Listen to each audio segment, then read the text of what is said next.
system is vicious. The Super Mario Bros. Movie is so much fun. If you are a returning subscriber, it is no secret how big of a Mario fan I am. If you're new, I really like Mario. Also, before I say anything about the movie, spoilers. If you haven't seen the movie yet, don't watch this video. If you spoil the Mario movie for people who haven't seen it yet, you're gonna turn into a Goomba. Okay? Good. Let's go. This movie is genuinely filled with so much love and care for the source material. It pulls shit from so many different games. The music, the costumes, the shoutouts to other Nintendo properties like Game & Watch and Kid Icarus. I'm going to try very hard to neatly go through what I love about this movie. I honestly don't have many complaints, starting with the fact that Cranky is not Donkey's dad. He's his grandfather. DK Jr. is his dad. Why do we collectively forget about DK Jr.? Because Nintendo has? He's in Mario Kart Tour, okay? So I haven't totally forgotten about him. Also, that one Toad leading the others in Peach's first scene, why wasn't he Toadsworth? That was such an easy thing to do. Look, boom, fixed. So weird. I will say, the movie is pretty fast paced. We go from point A to B to X to Y very fast. It's not detrimental, but it's very noticeable.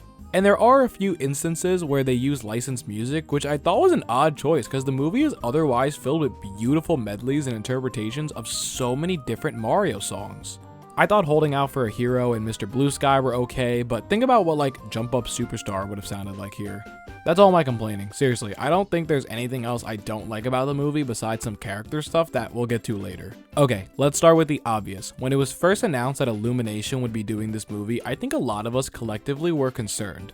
We were confused to why Nintendo, who is notoriously overprotective of their brands, Mario more than any other, would pick a studio with such a divisive output. I was convinced for a long time that this would be a very dumbed down adaptation with shitty designs, lazy writing, and jokes about how goofy and silly the games are. But it's none of those things. The animation is beautiful, it's so clean and colorful. I think it's an amazing art style for these characters. The movie has a clear aesthetic and the mostly original designs of these characters fit into it very well. Things like hair and clothing are obviously more textured and they look amazing because of it. Now let's do our main characters, but before I start, I want to touch on a common complaint I've been seeing about the characters in general. A lot of people have said that because this movie moves very quickly, they don't spend as much time as they should developing characters, and to an extent I agree.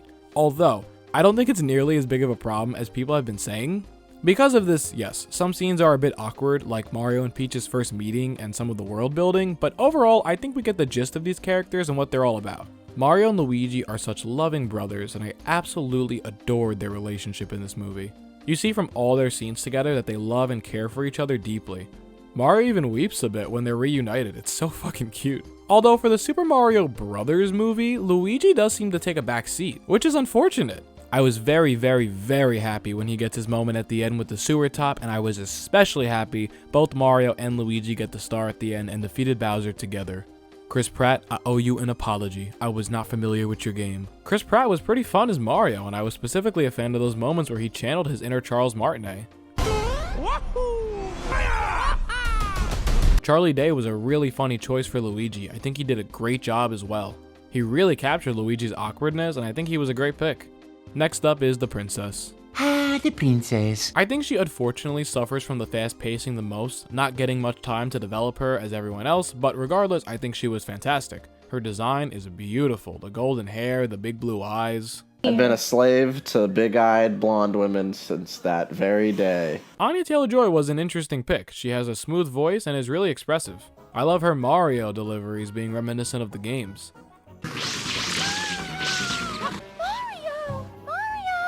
She serves as the mentor for Mario, and I honestly like the role reversal. For the morons who say she's been a useless character in every game, I beg you to please play a Mario game. Just play one, because you clearly haven't. But I really enjoyed her character. I also think it's a bit weird she decides Mario is cool enough to help her defeat Bowser after like 15 seconds, but anyway. Keegan-Michael Key as Toad was one of the castings I wasn't sold on until the trailers. I really appreciate them tweaking the pitch of his voice. Could you have imagined this? So maybe if you can chill the hell out for like a second, then maybe I can focus on some shit, you know? Yeah, no. I think he had an appropriate role in the film and he was pretty funny. I really love when he started making food for the guards. I got a good laugh out of me. I really don't have much to say about him. He was pretty good for what he did. What a lovely surprise with Donkey Kong. I didn't expect him to get this much screen time, and I'm so happy he did. Seth Rogen is really funny as always. I love his rivalry with Mario, and I love that he's a key player in the final fight against Bowser. They used the DK rap, but they didn't credit my boy Grant. Put some respect on his name. I love the fight scene, and I love the ending with him, Mario, and Peach crashing the wedding and saving the day. There were 2 moments where my theater cheered, and one of them was Diddy Kong's little cameo. I thought that was cute. Also, why is DK the only one without an action figure? What the fuck, Jack Specific? Now on to the star of the show, Jack Black's Bowser. I mean, talk about perfect casting. This man can really do no wrong. It's insane how much they captured his likeness in the design too. He's equally menacing and hilarious. In one scene, he's destroying a kingdom, in the next, he's singing a ballad for Peach. It's so funny. I also love how genuinely shocked Peach is when he asks her to marry him. She's like, bro, what? I thought you were about to annihilate my kingdom. The final fight with Mario is brutal. Until they get the star, Bowser is whooping his ass. I love when he turns the Koopa Troopa into a Dry Bones. That shit had me weak. The only character I honestly didn't care for was Fred Armisen as Cranky Kong. The whole time, I just pictured Alex Hirsch doing his old man McGucket voice instead. Quit staring at me when I bathe! This movie is truly a love letter to the franchise that has spanned almost 40 years. I think casual fans and diehard fans alike will recognize most of these references in music medleys and interpretations. No sound effect is left out, from the mini mushroom, the blue shell, the fire flowers, the pipes, their jumps. Nothing is treated like it's too silly or doesn't fit. Every theme gets its time to shine, from Inside the Castle Walls to Fever from Dr. Mario. This soundtrack is absolutely loaded with gems and fun cuts. The way they flip some of these songs is beautiful. That goddamn Superstar song is amazing. I genuinely had the biggest smile on my face during some of these scenes simply for the music alone. When Mario and Luigi find the Warp Zone, the underground theme plays because they're underground. They use different Bowser's Castle themes a few times. It's fucking awesome. These classic songs are made new and beautifully by Brian Tyler and Koji Kondo. Even the way the characters move in regular scenes of them walking or action set pieces looks like the games. Mario and Luigi stick out their arms when they run. Peach fucking floats. Mario and Luigi throw Bowser by his tail. I'm sure eventually when this movie comes out on digital, someone is going to make a video that places every sound effect and every little reference for people, even the ones that are super obvious, but I'm totally here for it. The team on this movie gave a fuck. It truly shows in those moments. One thing I want to mention about the soundtrack is that there is a song called Driving Me Bananas, and it adapts the Donkey Kong Country and Donkey Kong Island Swing themes, and it goes so hard. But this song actually didn't make it to the movie. It's replaced with fucking Take On Me. Hey yo, what the fuck?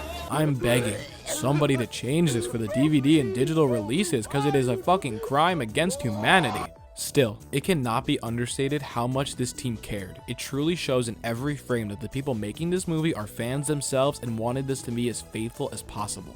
They also had Miyamoto with a gun to their head, but they still wanted to make a good movie.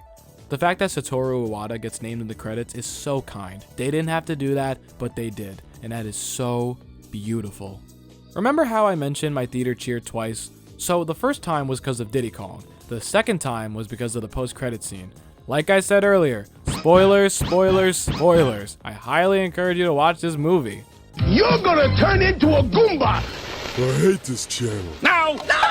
So when Mario sends the Bonsai Bill through the pipe, Bowser's castle and a ton of remnants from the world get sent to Brooklyn. It's revealed in the post-credit scene that one of the many things that got sent over was a Yoshi egg. Yoshi make a quick background appearance in the film, so this was a really cute way to end the film, but also leave the door open for a potential sequel. There are so many different stories to be told in this world, with Mario and Luigi becoming permanent residents of the Mushroom Kingdom to help rebuild. Their next adventure may require Mario's most trusted steed. There is a lot they could do with a sequel. They have so many fun stories to pull from and mesh together. I'm honestly kind of excited to see what they come up with. I don't expect it anytime soon, and I honestly hope this team takes their time with what they do next, expand on what worked in this movie, and focus on fixing the things that didn't. Character development, pacing, more cohesive plot, etc. My very short pitch for a sequel is for them to take some inspiration from Sunshine and make Bowser Jr. the main villain.